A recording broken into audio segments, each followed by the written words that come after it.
Fiery story about life and death.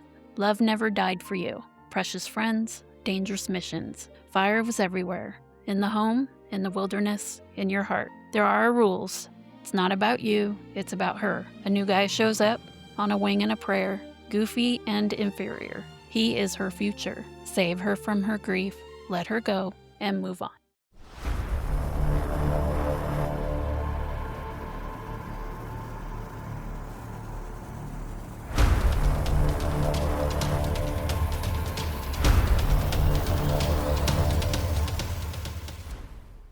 This is your captain speaking. Just wanted to go ahead and welcome all of you to Amblin' Through Cinema Airlines. If you forget who we are, we're here to explore all the stories and film craft, defining the creative giants of the silver screen. Today we're enjoying the high-flying and firefighting romance of Steven Spielberg's Always, released in 1989. I'm your pilot, Tyler Birch. And this is Crystal, the co-pilot. The first things first, we're going to talk about our first impressions of this film, the first time that we watched it, whenever that would be, and just kind of our thoughts on it to get this party started. So, Mom, why don't you go ahead and tell us how you first interacted with Always? Again, we returned to the Cactus Theater in Hawthorne, Nevada. Didn't go to see this on purpose. I'm sure it was just playing. I was in high school, loved romantic films. Obviously, I was a teenager, so a teenage girl. What other ones were you watching at that time, if you remember? Romantic? Let's see, like Pretty Woman and things like that. I also read lots of romance novels. Danielle Steele, yeah.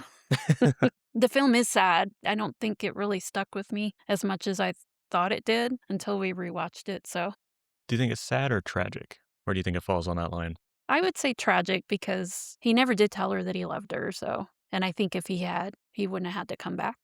I was trying to figure out if that would have made more of an impression, if it was more tragic or more sad. I mean, your boyfriend died, so that's a bummer, I guess. Yeah, it's definitely a bummer. But he died a hero. He did. Yeah, so for me, my first impressions, just when we just watched this film, earlier this week, that was the first time I'd ever experienced it. I hadn't heard of it, really, until like a year or two ago. Obviously, it's not something that like a lot of people are just always going on and on about when they talk about Spielberg's.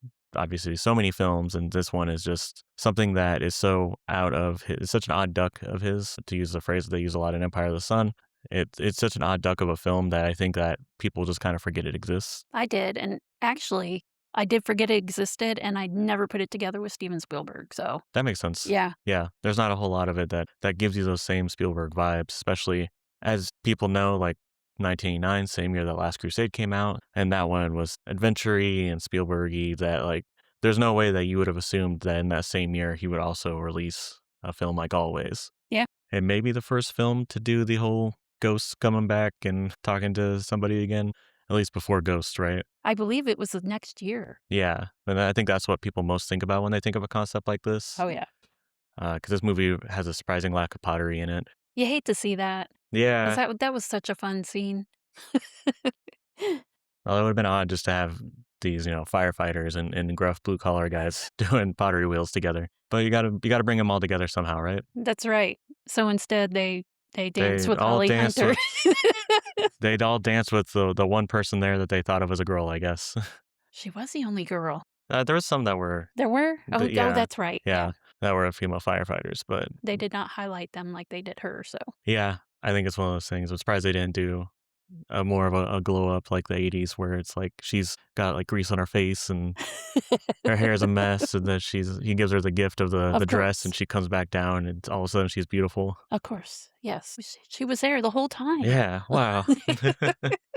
This movie was just a strange experience because it just felt like it didn't know what it wanted to be. It's a remake of a film that Spielberg loved as a kid, which means that it's even harder to change the source material. I'm surprised that they changed it from being about like, World War II. I know. To being about firefighters. Like, he seems like somebody that would have wanted it to be as close as possible to the movie that he remembered. I would have preferred had it been. Yeah, I think it would have fit more. World War II, yeah.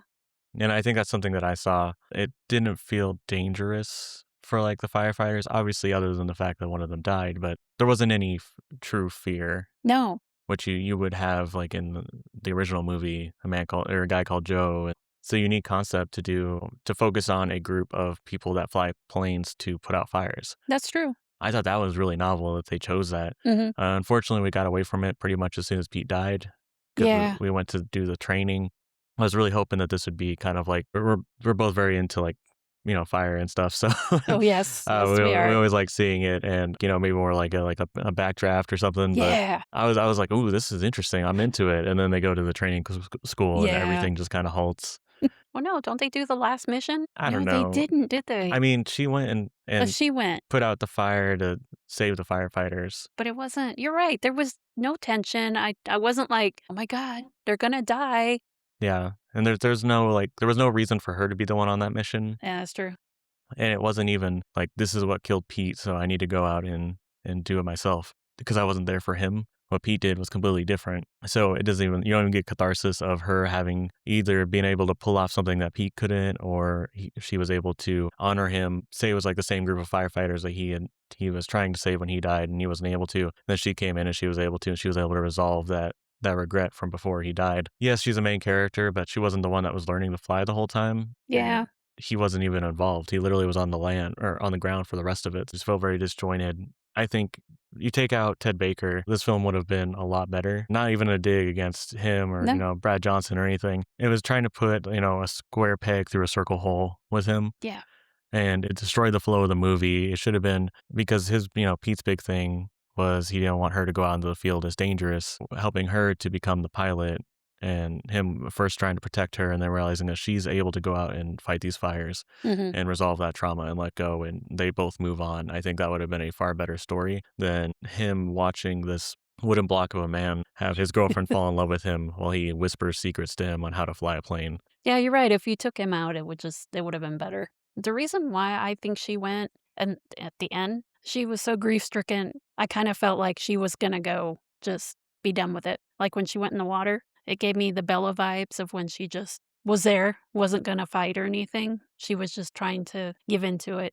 So a twist I would have made when Pete gives his heartfelt confession to her in the plane Yeah. as she's putting out those fires and resolving the trauma and letting her go, put that in the water. And that's what gives her the strength to be able to rise up and want to survive. Yeah, that would have been better. Because it just felt really odd that he said, I love you, you're great, you need to go on, move on with your life, don't get attached with me, like I want you to be happy. And then her be like, you know what, I could just go now. Yeah, that's true. The timing would have been better. Yeah, so we'll go ahead and just move on to the next segment, which is, now we talk about our first impressions, let's talk about what's on the screen. We're going to delve into the magic of film with Mr. DNA. Mr. DNA here, your cinematic helix. This is a movie about boundaries. We're not talking about lines that separate cities and states. We're talking about reading the room and respecting feelings. Sometimes the most grown-up thing a hero can do is to stop showing up when they're not needed.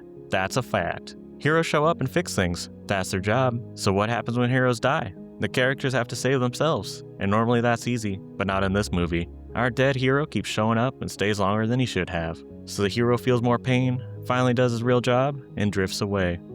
That's what a dead hero is for, to tie up loose ends and move on. So, moving on doesn't mean giving up, just means your time to shine is over.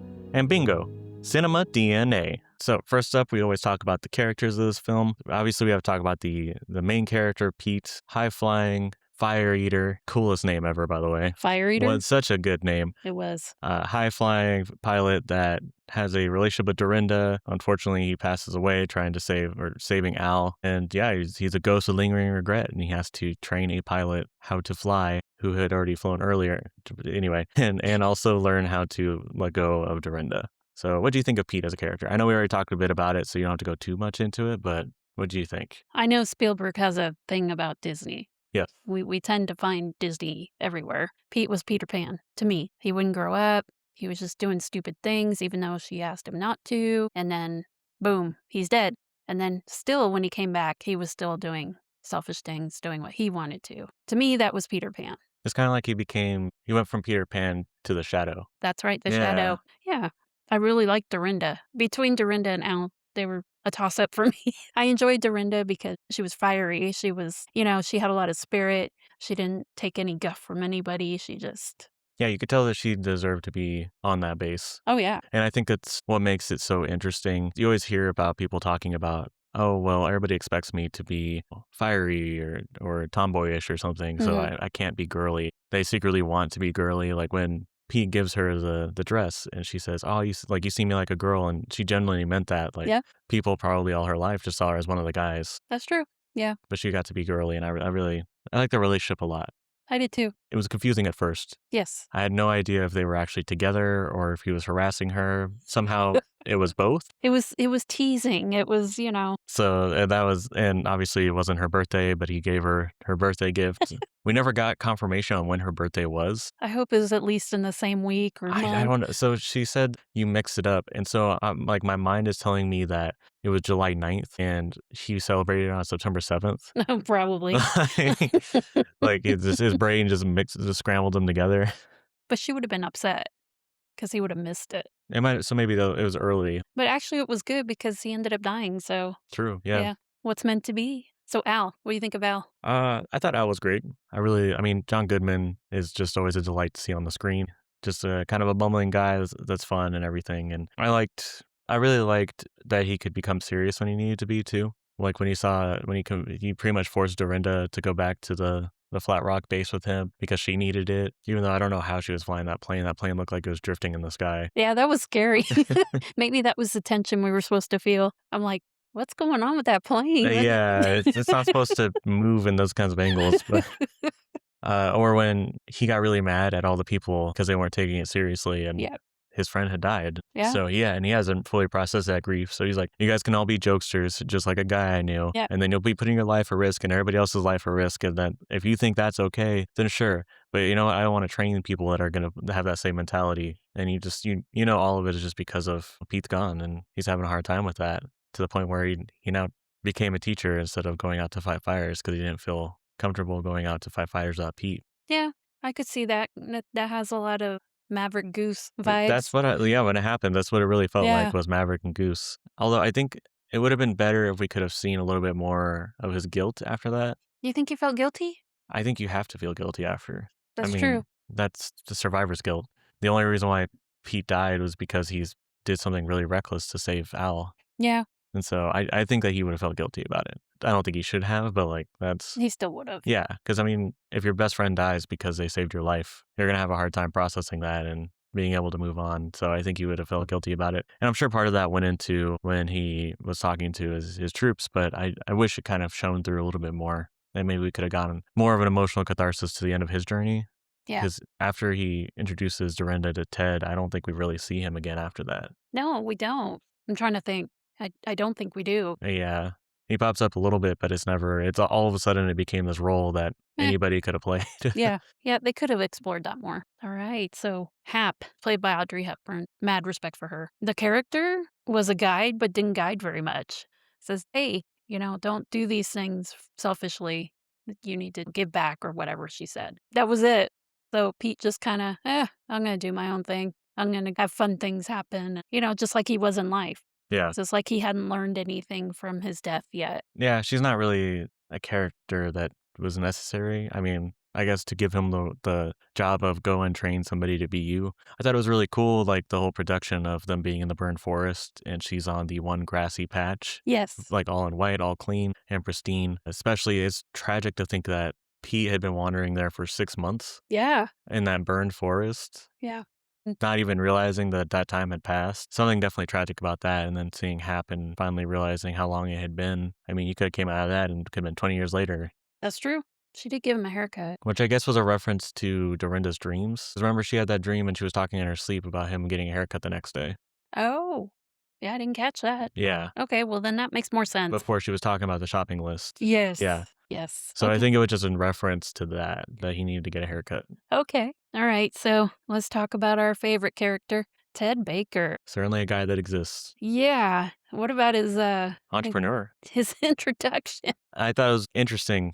Winging a prayer, and he was a delivery guy. I guess for birthdays and stuff. Yeah, it was. I thought he was gonna sing. Honestly, I did too. I thought it was gonna be like, "Are you Dorinda?" And then he'd get out the little, yeah, and happy birthday. Like, I really thought that's what was about to happen, and also just went to Flat Rock because of Dorinda for some reason. Yeah, I know. He said, "I'm gonna go become an attack pilot or whatever." Whatever, yeah. Air attack license, I think.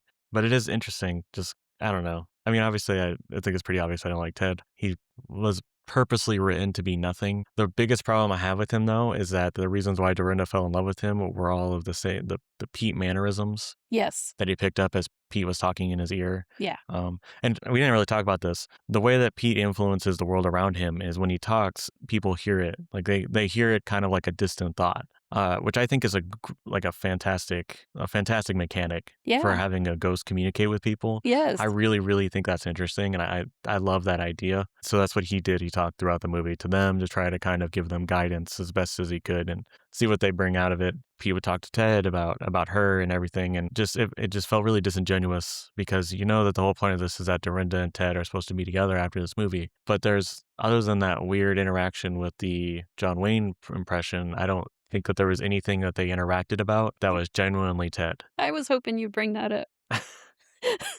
Wah-huh. Wah. Who is that? Henry Fonda? You had said something about that. Yeah, so apparently this interaction was real in real life, where Ted Baker made a John Wayne impression and Dorinda, played by Holly Hunter, thought that it was Henry Fonda. And he thought it was so funny that he put it into the script. So that was like the only script thing that I could find. It is so odd. I don't know John Wayne well enough to even know if that was a good impression, if I'm going to be honest with you. It was not. But that was like the only genuine time where I think that he was himself with her. The rest of the time is just stuff that he picked up from Pete. His part in the story did not matter at all in the end, in the grand scheme of things. All right, so let's talk about the opening. Remember we were watching it and we're like, what's going on here? That plane, remember the plane flying towards the lake and the guys are fishing. And they're just chilling out. Can you imagine turning around and seeing that big plane coming at you? I mean, it would have been terrifying. It was a cool introduction to the idea of what they do. Yeah. It establishes really early they're pilots. They pick up water. They drop water on fire. And it had a little bit of comedy, obviously, with the fishermen. So yeah, they had to jump in the lake. I don't really know what I was expecting going into this movie, but like I was like, oh, okay. I mean, it's supposed to be romance, maybe some comedy, but mainly about a guy that passed on. Took him a while to die too. It did. It really did. I thought it was going to be first 10 minutes. Boom.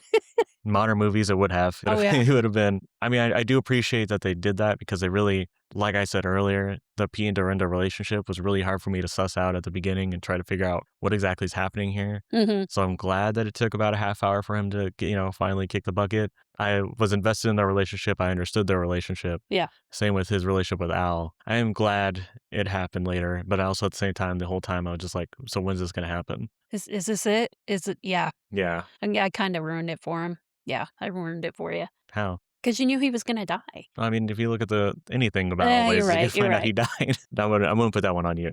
Okay. Yeah. This time. Yeah. Remember, they kept missing the fire at Flat Rock School or whatever they called it. They could not hit that little tiny fire to save their life. The drum fire, I think. Yeah. Was it Pete that told Ted? Oh, yeah. Yeah, aim for that umbrella right there. He said, yeah, look, aim for the umbrella. Don't worry about the fire. And so he just does it because he's the most susceptible to it because Ted has no thoughts in his head. No, he does not. Oh my goodness, that was hilarious. So I love the umbrella later on with a don't drop. Yes, that's right. Don't drop this stuff on me. the red circle with the... It's like no smoking, but please don't drop these things on me. Oh my goodness, that was funny. I forgot about that. Yeah. Or when he was drinking the Twinkie. Oh God, that was gross. That was weird. Yeah, no. Yeah, he was just enjoying himself, watching these people fly these planes, had an ice cooler that was filled with Twinkies, and he just popped a straw in it and drank the insides. Yeah, I was excited. I'm like, oh, he's going to eat a Twinkie. Twinkies are cool. We used to eat Twinkies, That's so 80s. So let's talk about, they had, Dorinda and Pete had an altercation, or a disagreement, I should say. Mm-hmm. Disagreement, not altercation. She had a premonition that he was gonna die. And so she wanted him to stop. Let's not do this anymore. Let's go to Flat Rock and I can be your girl, which was an interesting thing that kept coming up. That's my girl. It was very weird. Yeah, so they had that little thing and finally he agreed. Yeah, well, Al was working on him earlier that day too, remember? That's true, yeah. He's the one that told him about the opportunity and Pete was like, oh, you'll be great at that. And he said, no, it's not for me. I'm thinking of somebody else. Yeah. Some other cocky guy that is going to get himself killed. Who, Ted? You just met him today. You really got that bad of an impression of him? So it was a trope, of one last score and then I can retire. Got 3 days until retirement. Exactly. The one last mission. But it's a good thing he went because he saved Al. Yeah. He wouldn't have been able to move on if he knew the one mission that he didn't go on. Yeah, Al Al. died. Yeah, Al would have died. You're right. Yeah. Nobody else would have done something as stupid as that. No. That No. was, I don't know. So I don't know if it's related or not. This really reminded me of Revenge of the Sith when Yes. Obi-Wan had all the buzz droids and Anakin just scoots over and tears up his ship to kill them. Yeah. And then some of them get on him and that's what, so they try to start destroying his ship. I don't know if Lucas was like, hey, Spiels, you remember Yeah. 16 years ago when you did Always and you had that part where Yeah. Pete put out the fire on Al by getting real close to him and dropping the retardant. But I'm going to do something like that. That's what it felt like. As he was angling towards him, I said, oh my God, it's happening. Yep. Just Yep. get way too close to him to save him. And I was like, this is going to be just like Anakin. Yes, it is. Because even in the beginning, when we first meet Pete, his engines go out. Yeah. And you think this is it. Yep. And it plays with you're intense because you think he's about to die. Yeah. It's very first few minutes that you see him and he's gliding. Because I think one of my favorite parts, he's got Pete. I actually really like a lot of Pete's one-liners. They get a lot of good stuff. Yes. The guy that's in charge of the field, he's like, "Geez, is there anything you need?" He says, "Glider lessons." Yes. And he has to coast it and he lands it. And I was watching this sequence and I said, this is just what Anakin did with the invisible hand when it landed in Coruscant. Yes. Yeah, I think you're right. Spiels and Lucas back Yeah, at it I again. think so, yeah. Yeah, I did enjoy that. It was sad that Al watched Pete die. You could just see on his face, and I mean, oh my God. He just had his face pressed against the cockpit window and just... Al was surprisingly okay with his own death. What do you mean? Well, because he knew he was going to die. He knew he was going to die? After his engines went out. Oh, right, he knew right. He even said over the radio, as soon as this fire hits the gas line, this is it for me. Yeah. And he was surprisingly okay with his own death. Yeah, that was odd. I guess because Pete would move on. It's easier. I think it's easier for you to let yourself go than let others go. That's true. I know it wasn't supposed to be funny at the time. You remember when Pete caught fire? Oh, yeah. And then he pointed can you believe this? Yeah. I literally wrote in my notes, I was like, giving him you see this over here? Yeah. No, there was definitely, obviously not meant to be humor, but just the way that he just nods at it. And I think that just speaks to his cockiness and arrogance. That even when his engine goes down, what just almost killed Al, he's just like, can you see this? Wow. This is so inconvenient. Yes, it is. But, gosh, he probably thought he was going to survive it. I mean, he thought he was going to live forever. Yeah. No wonder he was wandering going to go around. home and marry his girl. Yes. That's her. Yeah. The amount of death flags that this man raised right at the end. I'm going to go home and propose to my girl. What did you say? And he's gone. Yep. Pete's final monologue. Excellent. In the cockpit with Dorinda? Yeah. Yeah. At I think the it was end really there. good. Yeah. And just to kind of give a little bit of preface about this, the entire time that he's guiding Ted through all of this, he's always saying, not her. You can't get close to her. And he was telling her, you'll always think of me. You'll always regret it. You'll never be able to move on from me. Mm-hmm. And her facial expressions change as she's hearing this because he's trapping her, essentially. Oh, yeah. He does that the entire movie. So that's why this monologue was so good, because he's finally freeing her. He's giving her the wings that he said that she would never be allowed to have. Well put. I like the wings. I see what you did there. Yeah. Well, because he always wanted to fly, and he said no. That's true. True. That's the only reason why he said he was going to do the instructor job, was because she said, well, if you don't, then I'm going to get my license to fly up there with you. Yeah, that's true. He's like, girls don't belong in the cockpit kind of thing. Yeah. So I appreciated that she was never a damsel in distress. That was refreshing. Yeah. Especially in 89. Oh, yeah. Like you said, she stands on her own. Yeah. Even when she was in that dress, she was still able to tell all those guys, no, you go wash your hands before That's you right. dance with me. Exactly. One more thing we got to talk about. That weird air bunker that he went to during the storm and met the homeless guy. That's right. I forgot about the homeless guy. Okay. Something that you kind of notice as you watch this film, there's a touch of surrealness to it. When we watched it, I think I compared it a little bit more to a Tim Burton movie. Just some of the ways that they shot the film. I think it's because it kind of draws parallels to Beetlejuice, which came out, I think, the year before, with the afterlife and kind of the surrealness of it. So I think that's why the parallels were going in my brain. But there's a whole part where Ted gets kicked out after he coats Al in the fire retardant, so he gets sent home. He's flying home and there's a storm, so he hides out at an abandoned bunker or something, and he meets this homeless guy that's just talking to himself while looking into this fire, which I think is just all of us when we go camping. I think is just what you do. But it turns out that while everybody else is a little bit more receptive to him, this homeless guy repeats almost everything that he says. Mm-hmm. And so he uses this homeless guy to convey his message to Ted Baker to go back, but the guy only catches like the second half of his message and ends up pretty much saying, if you go back, you'll meet Dorinda, you'll be able to get with her. He's just like, no, I'm trying to convince him to go learn how to fly. Why do you keep talking about the girl? Talking about like how as soon as you see somebody and you fall in love with them, you need to follow that and stuff. And he's like, what are you talking about? I want him to go learn how to do a loop-de-loop. The whole my girl thing, he says that a lot, and also he says my boy. Yeah, that When was Ted does stuff a lot, and he like, my boy, and then he looks over and he sees Dorinda's there now, and he's like, my girl. yeah, that's my boy. Yeah. Like he was a proud father, Yeah. which was weird. It was very weird. They don't have any connection. No, I wonder if some stuff got cut. I don't know. It just, like you said, it was very disjointed. I mean, he was there the day that they did the birthday, but they didn't really interact with each other except for her weirdly looking at Ted while she was dancing with Pete and just like staring into his eyes that whole time, which was very odd. And Maybe she thought, hey, that's a good looking guy. yeah, I guess so. If Pete ever kicks off, man, yeah. You're number 2 right You're there. number 2, yeah. You're on You're on deck. You're on deck. That's it. Yeah, exactly.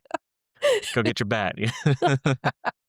Do some warm-ups. That scene, the whole Hap being in a area of the forest that's perfectly preserved while around the burned forest, it was surreal. Kind of made me feel like they're kind of making like a Garden of Eden kind of parallel. Okay, yeah. Well, let's talk about our themes. I mean, we talked, I think, a lot about The grief, the growing up. yeah. I think you were really keen on talking more about the hero's journey and how it relates to this movie, though. Yeah, so usually a hero's journey, you've got the reluctant hero, you've got the gung-ho hero that wants to save everybody. Pete, to me, was an unlikely hero because he had that one instance where he was heroic to Al. Yeah. Because I remember Dorinda was talking about, you don't even save anybody's life. You're just hot dogging and whatever. You're just not, You're cruising. you're cruising. Yeah. There's even no rhyme or reason to what you're doing. You're just like waiting to die or something. She didn't say that, but that's how I feel. So him being a hero, he doesn't know how to do it. So him becoming the hero, and she crashed in the water, right? Yes. Okay. And just Because her engines went out. her engines went Yeah. out. Of course they did. Where did they get these planes? This movie was not World War II era, but I think those planes were. So. Yeah, you're probably right. So when she crashed into the water and she was just going to give up, she's like, oh, I'm done. She sees him. She sees him. That's right. And Yeah. then they both swim up to the surface. So that to me was his hero's journey. He was definitely a reluctant hero. What do you think? It's been a while since I've studied the monomyth. Because the monomyth, for those of you that don't know, is a hero's journey. If you look at it, it is just Star Wars. It is Luke Skywalker's journey. Okay. Every single aspect of the hero's journey you can apply to what he went through in A New Hope. Okay. I mean, a hero's journey of selflessness. Yeah, I think that's a good way to frame it, because definitely. he's selfish. He wants to keep Dorinda for himself. He wants to be able to keep fighting fires just for himself. He wants to keep flying for himself. Everything he does is just for him. And this movie is him learning how to do stuff for others. Growing up. Yep, growing up. Ultimately Learning to let go, letting go of his own grief, helping free somebody else from their grief. Yeah. So I think journey of selflessness it makes sense. Definitely. I think our last theme is just invisibility, right? Yeah. Which this one's more of a literal theme. Obviously, they can't see him; they can only hear his occasional words. But we were talking about this before. This also kind of represents Dorinda, because her true self is invisible to Pete, the self of her that wants to be out there and flying herself, that wants to be free. He refuses to see that side of her, even though he is the only person that acknowledges her as a girl. So he actually can see through parts of it, but the parts that clash with his own ideology, he refuses to. And plus, he didn't want her to die. Yeah. So. I mean, yes, he did truly care about her. Oh, yeah. Like, I know we're talking about their relationship, and it's kind of odd and all over the place. We had a hard time pinning it down, but at the end of the day, we could tell he truly did love her. Oh, yeah. And even invisibility, when he was yelling, "I love you," and she couldn't hear it because of the plane turbines before he died. Yeah. Ugh. Like, he was genuinely yelling it to her, something that she had spent the first half hour saying, "You never say I love you back." He just does the Han Solo, "I know." And though, like, he finally did, he took that step to tell her that I love you, and she never got to hear it because the plane engines. That was sad. Yeah. So I think invisibility as a theme takes a lot of forms in this movie. And I think symbols, not a whole lot that specifically stands out. Obviously, like, fire, it's destruction, but it's also rebirth. It's what killed Pete, but also led to his rebirth as the ghost is going to go and train others. Yeah, the fire was everywhere. The fireplace. The fireplace, yes. Remember, they only light fires at night. Yes. They put out fires during the day and they light them at night. Yeah. Okay. Yeah. Yeah. Another symbol would be like the sky Into planes. and the planes. Always the planes. If it flies, it's fly. So freedom, I guess. Yeah, would freedom. signify freedom and Hope. hope. Hope for the people on the ground. Yep. And death. Yeah. Yeah. Yeah, source of admiration and a source of fear. It's got a lot of dichotomy attached to it in this movie, I think. Oh, yeah. And then something that stood out to me, and you kind of brought it up last episode, was the ethereal lighting. Dorinda actually called it the God light after the dancing. Yeah, they took a shortcut home. And then the plane was all lit up. Cool looking scene, by the way. Oh, yeah, it was. And he kept going in darkness, or he was in the light. Mhm. And she was in darkness. Okay. She actually had the premonition at that point, but it didn't really take root until she woke up, because I think she had a dream about it or something to that effect. There was a whole explanation about that scene in her house. I think it was her house, where they were in bed and they were safe. The fire was in the background, lighting them up, warming them, and then he gets up, he goes to the kitchen. The kitchen is like the darkness or something like that. The other plane. The other plane. Yeah. And then he opens the fridge and there's the blue light. the blue yeah. light. They go around the kitchen counter. She goes to the kitchen to the other plane, and then they're going around and around. Finally, she goes back to the bed and he stays in the kitchen. But eventually, he comes back to the bed, and then they have their resolution. And I say air quotes because it wasn't quite a resolution. Yeah, it was more just him giving in to keep her. Yeah. And I wonder if he really would have stopped. I don't think so. Yeah. When she's getting ready to go on the final mission, she gets bathed in light the same way. Yep. No, I think it's interesting. I mean, I think one of the things that we've learned the most about throughout this journey has been lighting. Oh, I will say her cat. Oh, yeah. Linda Blair. Which I really wish I could find out information about why she named that cat Linda Blair. I know. But I do think it's funny that it's Linda and Dorinda. Yes. And it could be, I mean, it would obviously, at this point, probably be an Exorcist reference. I would think so. With Reagan, and maybe it's because, and especially in like Egyptian mythology, cats peer through the veil of death.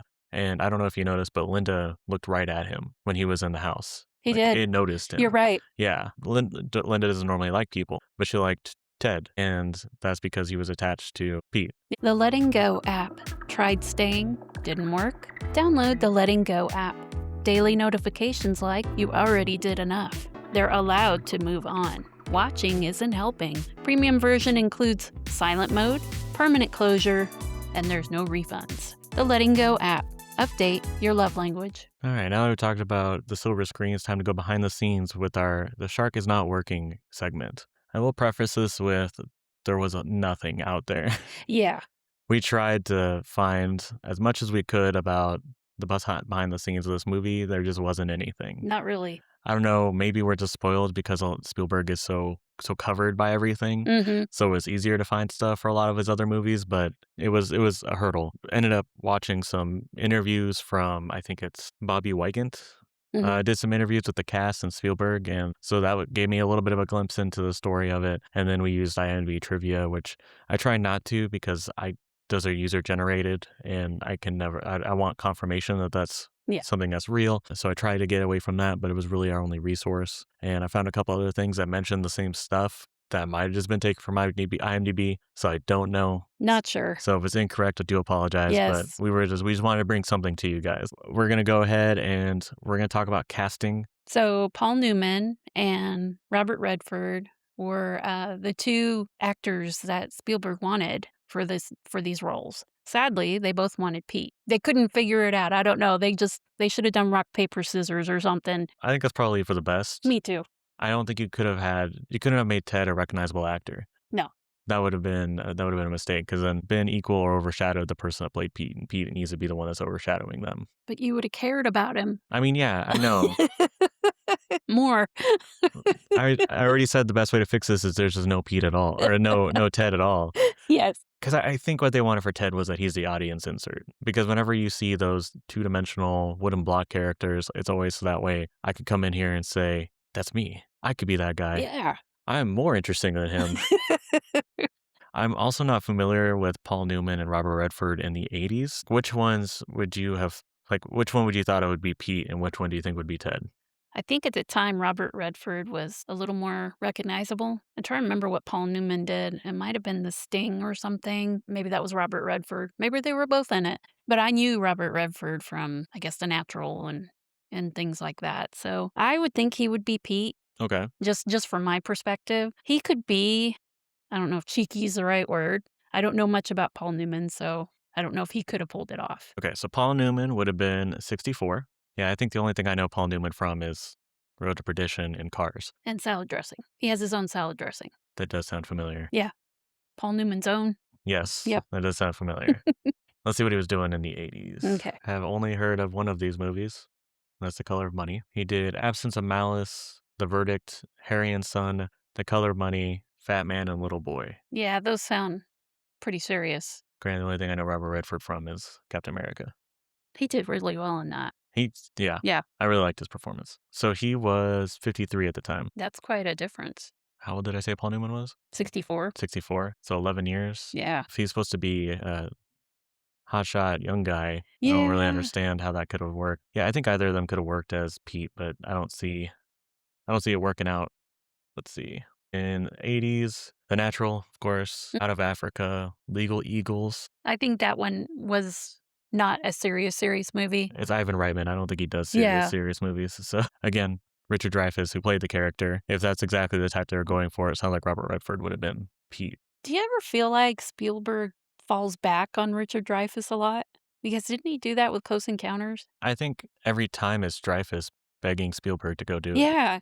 Because Close Encounters, wasn't it like Spielberg was looking for anybody else? And Yeah, then Dreyfus came in and said, look, man, you're going to make me this guy. Like, you're going to Exactly. make me the main character of this movie. Was it for Jaws as well? Didn't he want somebody else for Hooper? I think that one he wasn't familiar with Richard Dreyfuss's game. True. Yeah. So I think he was fairly new at that point, too. Yeah. So just something I noticed. I was like, they seem like maybe? they have the most interesting relationship Oh, that we've definitely. seen so far. Yes. Obviously, he's had people that have done multiple movies with him, Harrison Ford, but it seems like they're amicable, they're very fun.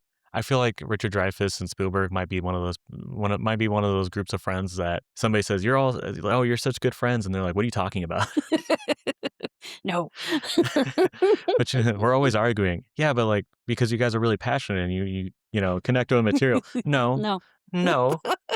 I'd rather no. No. I didn't have to kill him in this movie. I made it so Yeah, that he died in this exactly. movie. Okay, so tell us about Sir Sean Connery. Yes, so as you know, Indiana Jones: The Last Crusade, Sean Connery was Indiana Jones Sr. So that's who Spielberg originally wanted for Hap, to have Sean Connery play him. In the original, a guy named Joe, Hap was a male. I think it was based off of a general, like the first 5-star general, I think, is what it said. It was like somebody named like Haps Williams or something like that. Yeah, something to that effect. And so they wanted Sean Connery for that. He wasn't available, so they eventually went ahead and picked up Audrey Hepburn for what would actually be her last role in the movie business before she passed away in, I believe, 1993. Yeah. So I can't imagine Robert Redford, Paul Newman, and Sean Connery. I don't think they could have. It definitely would have changed the tone of the film. Yeah.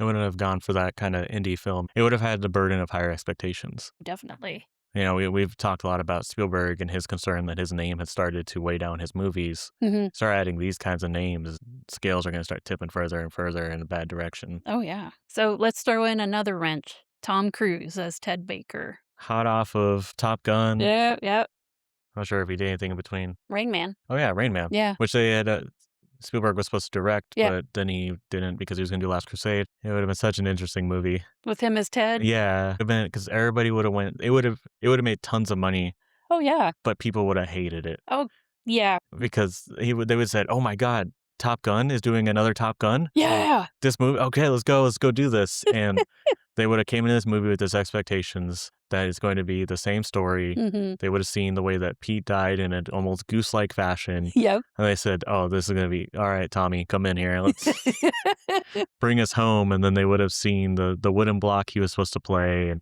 they would have walked out of that theater, I think. Okay, so here's another thing. Had he been Ted Baker, do you think Dorinda seriously would have been with Pete if Ted Baker looked like Tom Cruise? Not that Brad Johnson wasn't handsome, but... I mean, you know more about 80s heartthrobs than I do, so... Well, Brad Johnson was not... But I mean, like Tom Cruise. Oh, yeah, he was... Yeah. Then yeah, no, she would... It would have made more sense why she was staring at him as she was dancing with There you Pete. go, yeah. Maybe she was imagining Maybe. Tom Cruise. Yeah. Just in case. No, yeah, I think it would have been, it would have just been a disaster. Mm-hmm. And he has such a excess of personality, especially in the 80s. Pete would have gone to the wayside. He'd be set dressing at that point. Mm-hmm. So I just, as much as I don't like Ted Baker, I think that they made the right choice of Brad Johnson and giving it to somebody that is not going to overshadow the performance of Pete, who's really supposed to be the beating heart of this movie. So then he did his job. Yeah. So No, Brad Johnson, I think. oh no, I mean Ted Baker. Ted Baker, yes, yeah. No, I love Brad Johnson. This would fit here. He did the Left Behind movies. He was really good. He was a pilot. Okay. Yeah, so. Well, he knew how to do the job. And the fact that he played the Marlboro Man and he's putting out fires, it's just, it's beautiful. I don't know how he got to be the Marlboro Man, but, and for those of He had you a good that look might for it. not know, Marlboros are cigarettes. Yes. So you keep bringing up this movie, A Guy Named Joe. Yeah, so I know you watched part of it. Yeah. And you noted how different it was. From what we've seen on Spielberg's side, this movie came out, I think, 1943. I believe so. Yeah, it's a World War II style movie, basically the same storyline, but just think of it as more of, World War II military instead of firefighters in Colorado, Montana, wherever. Spielberg loved this movie as a kid. He used to watch it all the time. Apparently, he showed it to a date once and said, what do you think of this? She said she didn't like it. The relationship didn't pan out.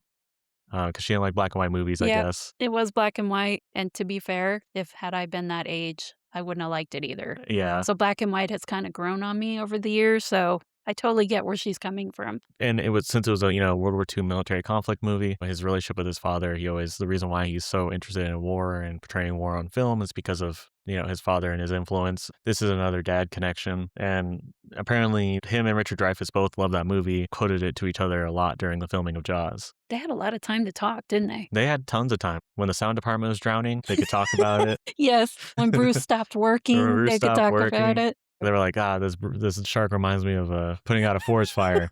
Wait, what? Say that again?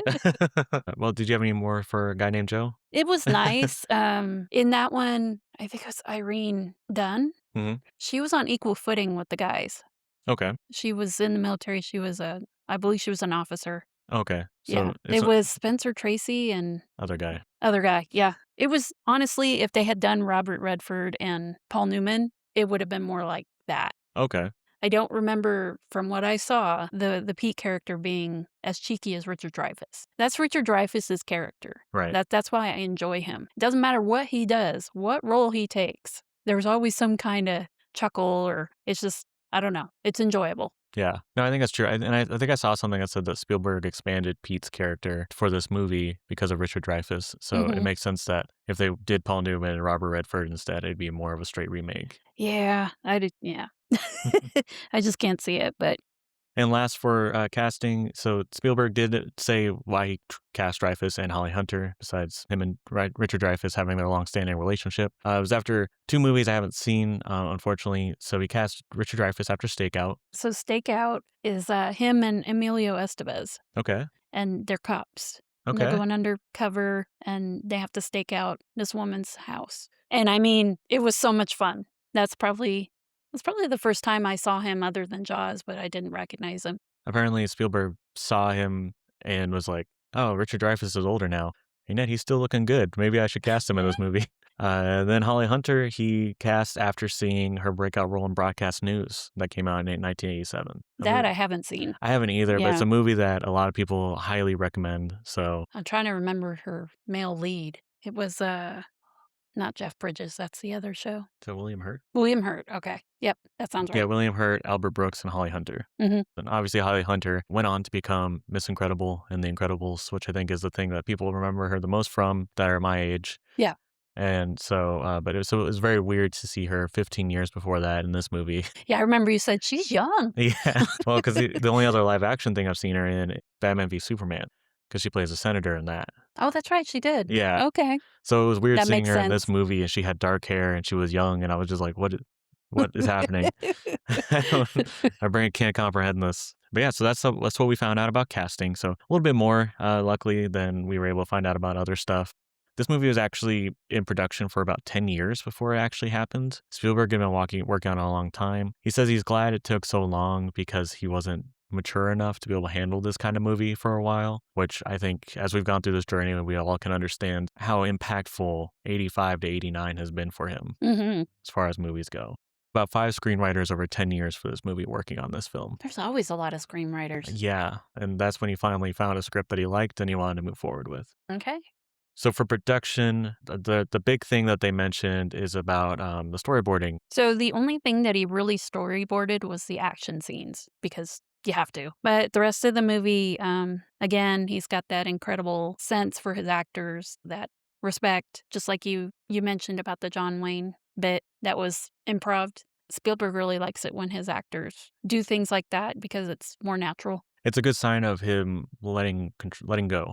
Yeah. In his filmmaking, because we talked about 10 years before this, right? 1941. Oh, yeah. And how he storyboarded everything. He had to. He Everything. felt he needed to control every aspect of a film. Yes. And 10 years later, now he's saying, "I'll storyboard what I can, but I want these guys just to be themselves." Mhm. Showing progress. Oh, definitely. That was a good point. I forgot how tight he was on all of that. So, all right. So tell us about the trees. Bobby Wygant owns a forest apparently, and so she was worried about if they burned any trees for this movie, because obviously it's all about forest fires. Mhm. He assured her there were no trees harmed in the making of this movie. For scenes that they did outside, they set up scenes that were already in burned sites of Yellowstone. There was a big forest fire in '88 that they took footage from. Yes, I did see that too. Yeah. And anything that they needed that they actually had to burn stuff, they used miniatures for. Yep. So they love their miniatures. Yes, they do love their miniatures. At the end of the movie, there's a disclaimer. Oh, yes. Not to inhale helium. They did the whole bit where they were Al inhaled helium and he was using a funny voice, and then Dreyfus is Pete. Didn't he do Woody Woodpecker? Yes, he did. Yeah. Yes. Well, let's go ahead and talk about the music. I know you found some music stuff which we haven't gotten to talk about recently.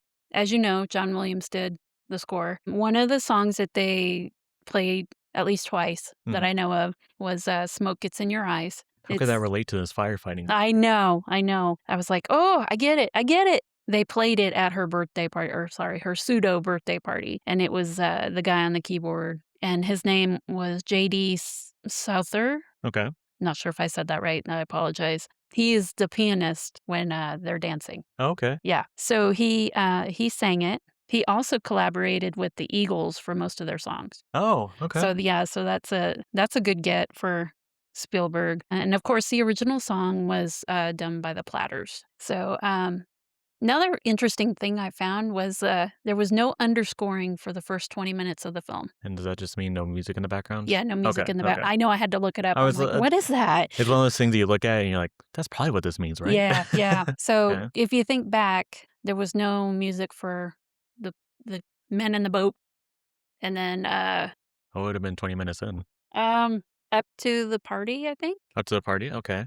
Yeah. So I don't know if we're just so used to hearing it that we don't realize when it's not there. I don't know.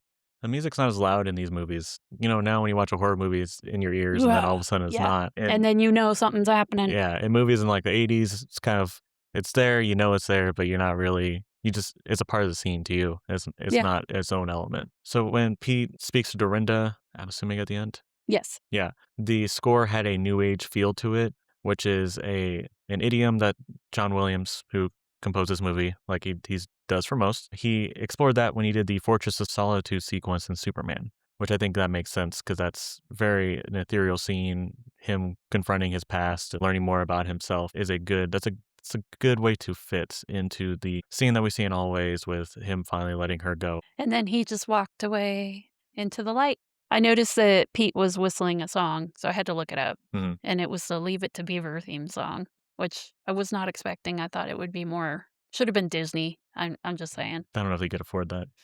His budget wasn't very large. Yeah, okay. And it's probably something from his, supposed to be something from his childhood. That's true. Yeah.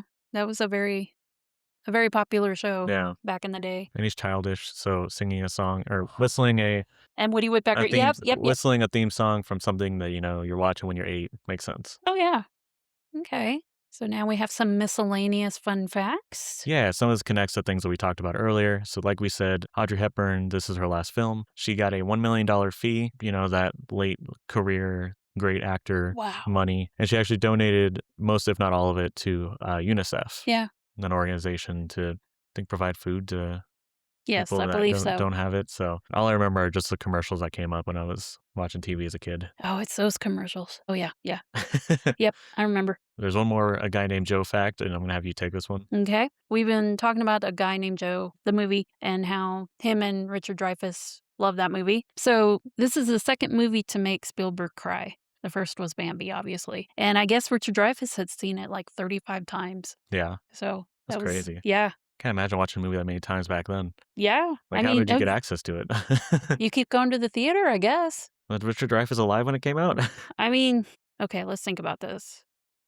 Reruns on TV? Did they do reruns back then? I mean, 1943. they didn't have videotapes yet. Richard Dreyfuss was born 4 years after it came out. Okay. So He may have seen it in the theater and then maybe the maybe networks picked it up. I don't know. Yeah, I don't know enough about the landscape back then. Yeah. But it just seems like that's really hard compared to today, where I could just play Jurassic Park and it just continuously replays. Of course. Yeah, we definitely didn't have streaming back then. Yeah, that just makes it more impressive to me. Like, this Oh, is yeah. a true labor of love that he somehow was able to get this.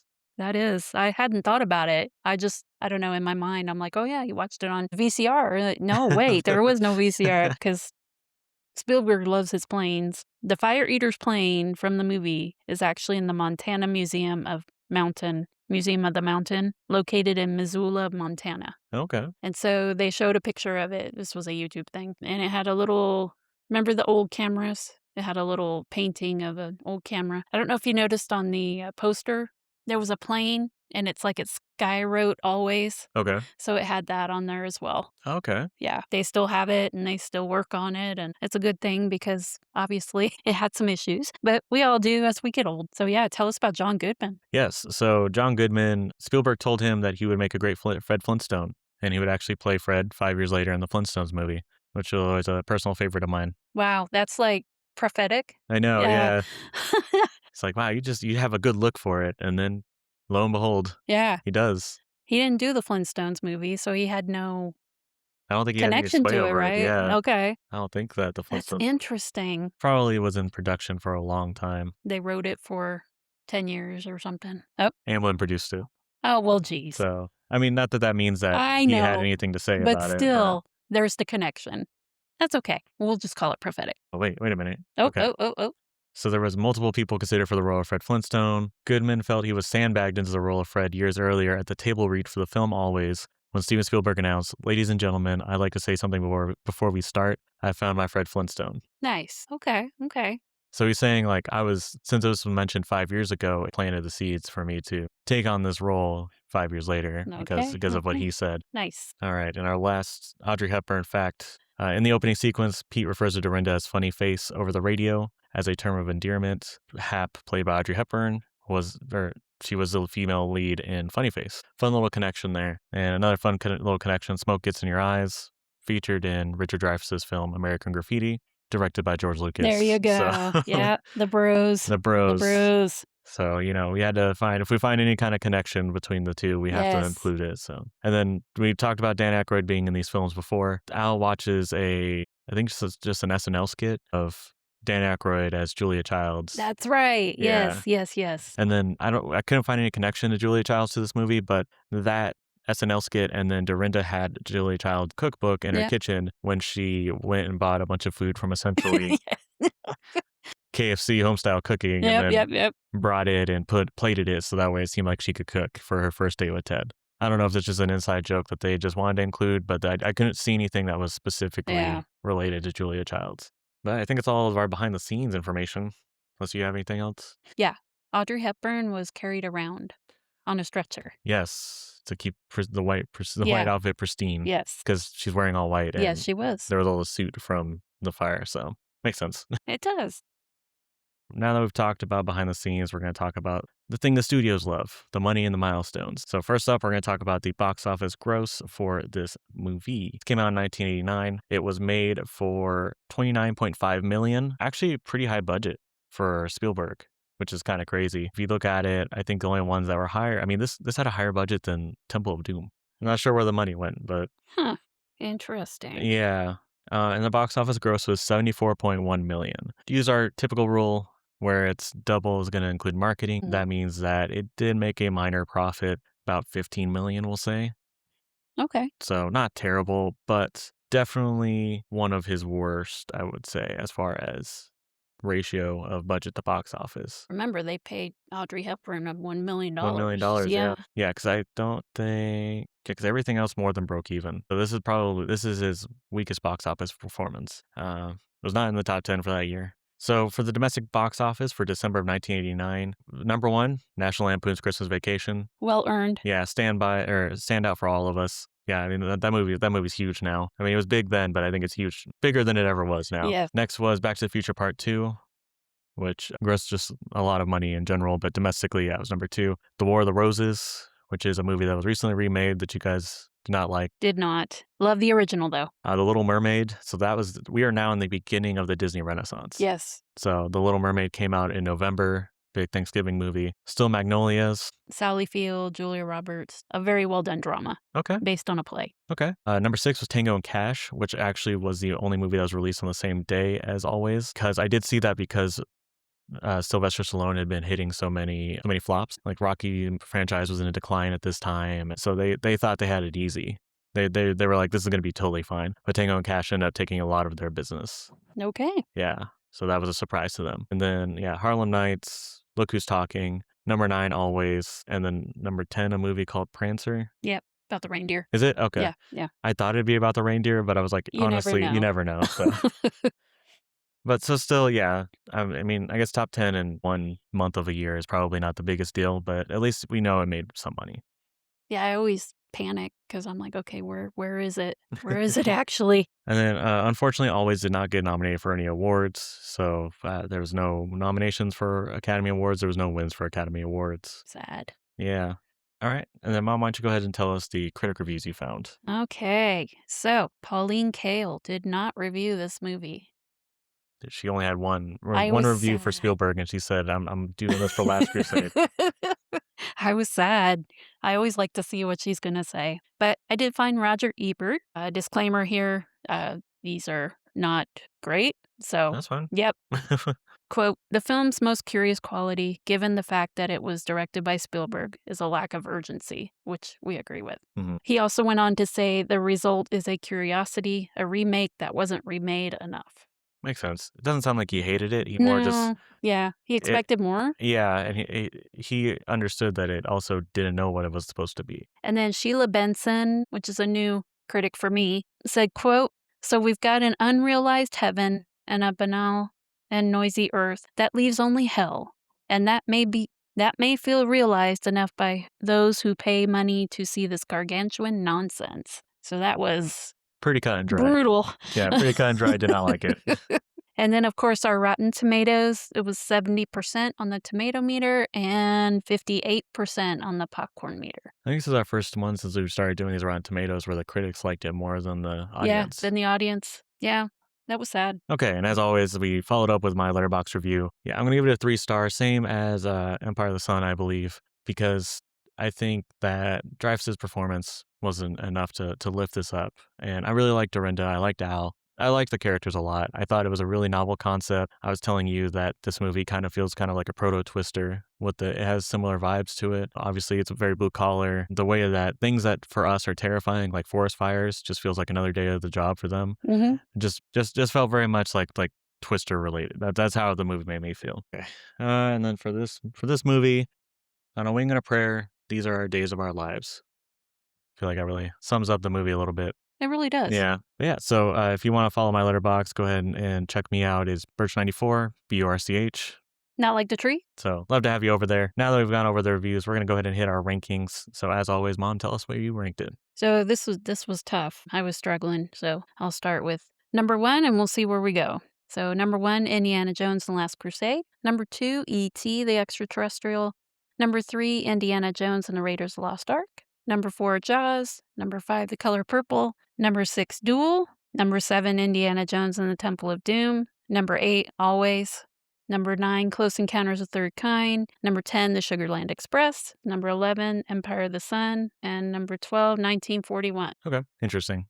The Texas Gold Stars have been defeated. I mean, it's still hanging on. I mean, but this movie's higher than that. So. Yeah. This goes to what we talked about, maybe doing a tier list, because sometimes it's hard to put movies in a ranking that like are drama or comedy and Yeah. all the things. So Yeah. And I get that. And that's why we always make sure we remind people these are Yeah. just personal rankings. As you can tell, the two of us were more into actions, adventure, sci-fi, fantasy. So when it comes to ranking things that are, more romance based or drama based, it's always harder for us. It is. Because it's just not the typical movie that we go for. Okay, and for me, it's Jaws number 1, Last Crusade number 2, Raiders of the Lost Ark number 3, E.T. the Extraterrestrial at 4, Color Purple at 5, Duel at 6, Temple of Doom at 7, Close Encounters at 8, Sugarland Express at 9, Always at 10, Empire of the Sun at 11, and 1941 at 12. I think I was debating between Always and Empire of the Sun. I think I really liked the performance of Dreyfus and Goodman and Holly Hunter. I could see that. Yeah. Empire of the Sun didn't feel like it got to take advantage of some of the best parts of using things like Joey Pants and John Malkovich. So at least this one, it felt like the people that they had placed in those roles actually were meant for those roles. Yeah, I agree. But yeah, so that's our rankings. Starting to get a little bit more divergence. Always fun to see. Don't forget to give us a 5-star review on your podcast player of choice. We'll read it aloud. Or please just tell your friends. Tell them more about about what's going on out there, about this podcast. Maybe don't tell them to start with Always. This seems like more of a, after you've listened to the greatest hits of the episodes, and you just want to hear our voices more, come to listen to this episode. Absolutely. Although it was still fun to talk about, and I don't think I've ever hated talking about any of these movies. No. 1941 came the closest, but even then, just learning more about it was fun. But yeah, so make sure you go ahead, do those reviews, tell your friends. If you're on YouTube, give us a like, comment, subscribe. Helps us get this word out for our podcast. Next episode will be on Hook. We'll finally be entering the 90s. Wow. Yeah, I know. So very exciting, getting close to my favorite movie of all time. So that's going to be really exciting. But yeah, until then, I'll leave you with my favorite quote from Spielberg. Through amazing stories and unforgettable characters, we are introduced to these incredible worlds we only dare imagine. And in the process, we discover ourselves. This is Tyler, signing off. And this is Crystal. Don't forget to notice the purple.